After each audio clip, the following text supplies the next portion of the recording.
May nasabat na umunit Abu mula sa isang sasakyang nakaparada sa isang mall sa Pampanga. Detalye niyan sa ulat on the spot ni John Consulta. John? Rafi, 200 piraso ng Abu package na di bababa sa 100 kilo ang bigat ang nakumpiska ng NBI Task Force Against Illegal Drugs at NBI Pampanga sa isang sasakyan na ipinarada sa isang parking lot ng isang mall sa Mabalacat, Pampanga.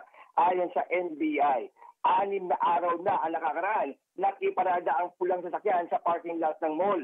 Nang magsagawa ng operasyon ng NBI sa madaling araw, nakita ang susi ng sasakyan na nakalagay sa nakatuping side mirror ng kotse.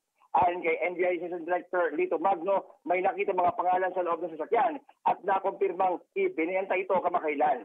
Ito ang gamit para sa palit kotse modus na may kasamang droga. Magsasagawa naman ng cross-matching ang National Task Force Against Illegal Drugs sa na-recover na drugs sa mga naunang nakumpiskang Abu para matukoy Rafi kung old stock ang mga ito ng droga na inismuggle papasok ng bansa.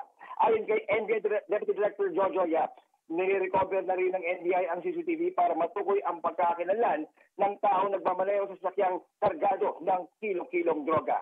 John Consulta, nag-uulat para sa GMA Integrated News. Maraming salamat, John.